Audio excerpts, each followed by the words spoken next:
Morning student. 8th class में first session में अपन ने देखा था कृषि पद्धतियाँ किसे कहते हैं, फसल किसे कहते हैं, कृषि पद्धतियाँ कितने प्रकार के स्टेप्स होते हैं। उसमें अपन ने 3 स्टेप्स के बारे में 4 स्टेप्स के बारे में चर्चा कर ली थी। चौथा स्टेप अपना चल रहा था सिंचाई, उसको अपन ने कंटिन्यू करना है। आज की क्लास में अपन उसको देखेंगे सिंचाई किसे कहते हैं। इससे पहले अपन ने बात की थी कि मिट्टी कैसे बोते हैं, फसल कैसे तैयार करने के लिए मिट्टी को किस प्रकार से बोया जाता है, खाद और उर्वरक कैसे दिया जाता है। सिंचाई होता है, अपन ने बात की थी निश्चित अंतराल के पश्चात पौधों को आवश्यकता अनुसार पानी देना सिंचाई कहलाता है। जितनी पौधों को आवश्यकता है, जितने समय के पश्चात आवश्यकता है, उस आधार पर पौधों को पानी देना सिंचाई कहलाता है। सिंचाई की 2 विधियां होती है, परंपरागत विधि और आधुनिक विधि। परंपरागत विधि में आपके देखो गिरनी, चेन पंप, रहट इत्यादि पुरातन विधियां हैं जो सदियों से चली आ रही थी।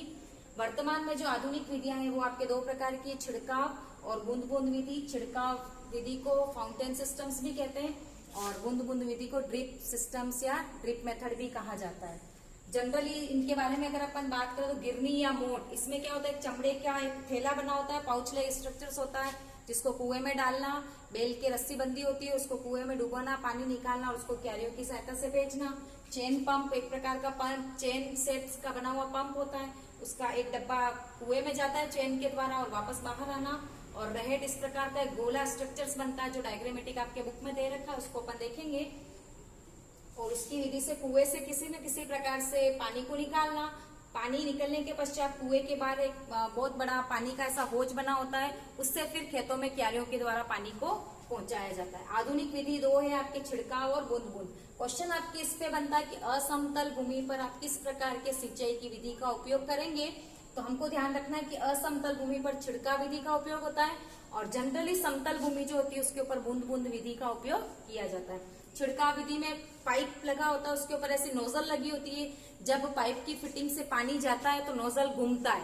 नोजल के घूमने से पानी चारों तरफ डायरेक्शन, जितना पावरफुल पाइप होगा, जितनी बड़ी नोजल होगी, उसके आधार पर पानी चारों तरफ छिड़काव विधि के द्वारा सिंचाई की जाती है। जब वो पानी छिड़काव विधि से जाता है तो असमतल भूमि होती है तो बहकर नीचे की ओर चला जाता है, क्योंकि हमको पता है द्रव की प्रकृति होती है कि वो ढलान की ओर बहता है।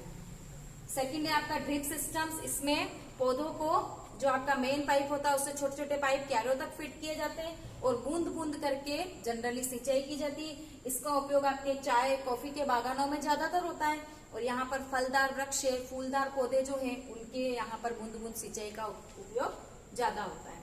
नेक्स्ट हमारा 5th है खरपतवार। जनरली अवांछित तौर पर पेड़ पौधे जो हमने फसल बोई उसके साथ में जो अवांछित पौधे स्वयं उग जाते हैं और वह हवा, पानी, खनिज लवण, खाद, उर्वरक इत्यादि को ले लेते हैं, जिससे फसल जो होती है वो कमजोर हो जाती है और खरपतवार बढ़ती जाती है। इन पौधों को हटाने के लिए जनरली जो प्रक्रिया की जाती है उसको निराई कहते हैं। निराई के मेथड में लोग हाथ से भी उठाकर किसान उस खरपतवार को उठाना और खेतों से दूर गड्ढे में दबाते हैं, या फिर कुछ रसायनों का उपयोग करता है जैसे 2,4-D।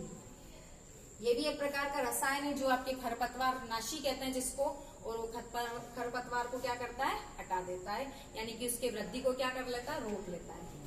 खरपतवार हटाने के बाद में हमने फसल जब पक जाती है तो उसकी कटाई करते हैं। फसल की कटाई पहले तो दराती से, हाथों से ही की जाती थी। वर्तमान में हार्वेस्टर विधि के द्वारा फसल की कटाई की जाती है।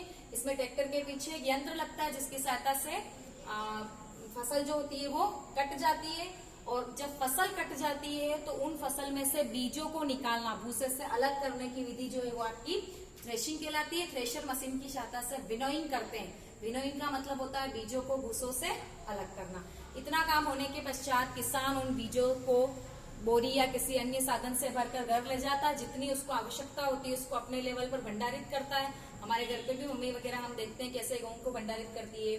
सेल्फोस की गोलियां, इंजेक्शंस, नीम के पत्ते, अरंडी का तेल, इस प्रकार से इनको भंडारित किया जाता है। जब किसान की आवश्यकता से अधिक फसल उगती है उसके लिए किसान कृषि मंडी में सरकार के अलग अलग स्तर पर सरकार के द्वारा उसको खरीदा जाता है और सरकार जो है वो इन अधिक गेहूं का जो भंडारण होता है वो आपके साइलों में होता है। कमरे के आकार के बड़े टीन शेड के डब्बे होते हैं जिसका टेम्परेचर जो होता है वो फ्रीजिंग पॉइंट पर होता है। फ्रीज में जैसा अपना फ्रीज का टेम्परेचर होता है कम टेम्परेचर पर हमको पता है सूक्ष्म जीव वृद्धि नहीं करते हैं और उनको हम कहते हैं साइलो। तो ये डेफिनेशंस भी आपके जनरली आती है। इस प्रकार आज हमारा फर्स्ट चैप्टर कंप्लीट होता है। उसके कुछ क्वेश्चन आंसर अपन देखेंगे, जो मैं आपको अभी वीडियो में भी दूंगी। आपको उसके मैच द फॉलोइंग और फिलिंग द ब्लैंक्स करना, और साथ में 2 क्वेश्चन ये करने, खाद और उर्वरक में अंतर करना इंडेक्स बना के, और खाद और सिंचाई के लाभ लिखने, जो मैं आपको अभी वीडियो के थ्रू भेजूंगी।